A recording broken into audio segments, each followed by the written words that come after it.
the ultimate power player of the three kingdoms. Cao Cao. Every hero and warrior bowed before him, and 1,000,000 soldiers moved at his command. One day, Cao throws a grand banquet. Every delicacy under heaven was gathered. With an endless spread of the finest dishes, Cao Cao was in great spirits. But from the far end of the hall, an old man comes shuffling in. Ragged clothes, leaning on a walking stick. And he looks up at Cao Cao and says, "Chancellor, what a fine feast. But you're missing one thing." Quote, "So who is this old man?" Zuo Ci, a legendary Taoist master from the late Han Dynasty.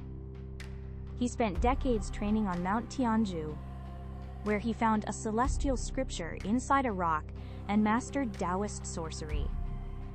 Put simply, this was no ordinary man. Cao Cao laughed and asked, "What exactly am I missing?"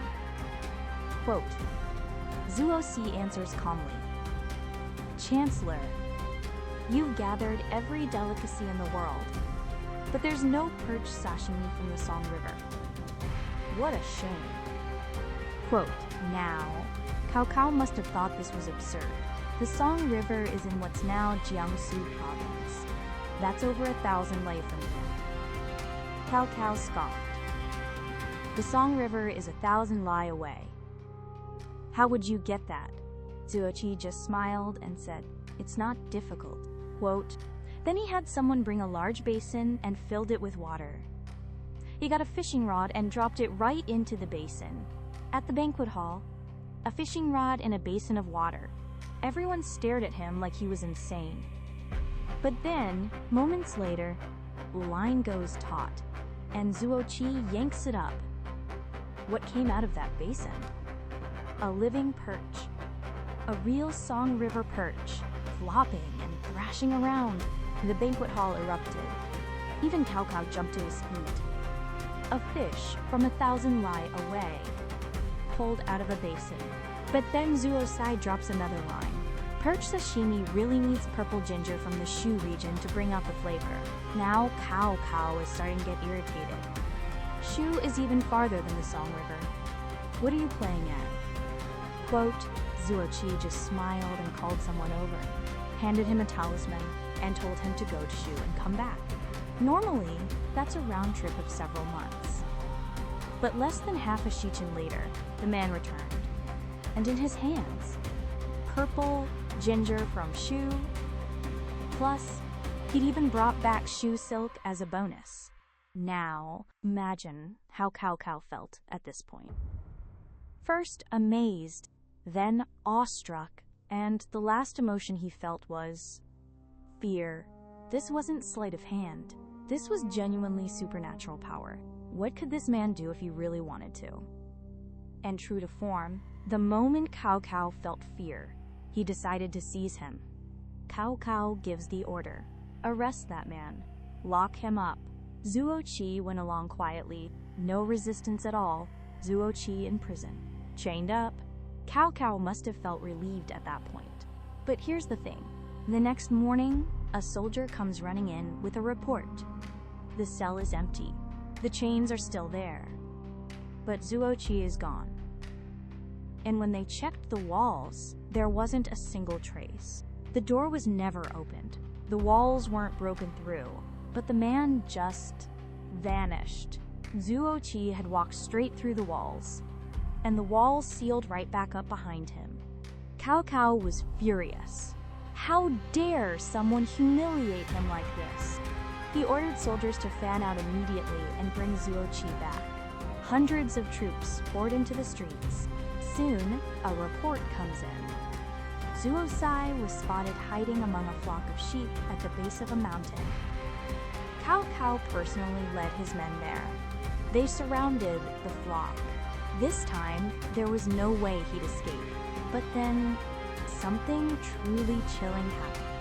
As they examined the sheep one by one, every single one of the hundreds of sheep had Zuo Ci's face. The same face. The same expression. Hundreds of sheep, smiling that same gentle smile. The soldiers completely lost it. They couldn't tell which sheep was the real Zuo Ci. Even if they drew their swords, what crime had a sheep committed? There was nothing they could do. Cao Cao's elite soldiers, hundreds of them, just standing there dumbfounded in front of a flock of sheep. And then, at some point, the faces on the sheep shifted back to normal sheep faces. Zuo Ci was already long gone. He'd played them all perfectly. Think about this. Who is Cao Cao? The most powerful of the three great heroes who split the late Han Dynasty into 3 kingdoms. He crushed Yuan Shao at the Battle of Guandu, lost at the Battle of Red Cliffs, and still came back. At his single command, hundreds of thousands of troops would mobilize. And yet, that Cao Cao couldn't catch one Taoist master.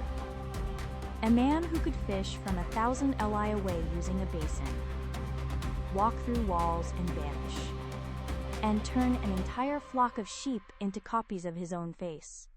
No blade could touch him. No prison could hold him. No army could stop him. And this story isn't just folklore. It's in the official records of the 3 kingdoms. Zuo Ci appears in Chen Shu's Fangji Ziyuan, the chapter on occult arts. The fact that his name made it into the official history means people back then considered him a real person. The 3 Kingdoms era had an unusual number of these mysterious figures. Guanlu, who read the stars and altered people's lifespans. Zhuge Liang, who shifted the winds to win the Battle of Red Cliffs.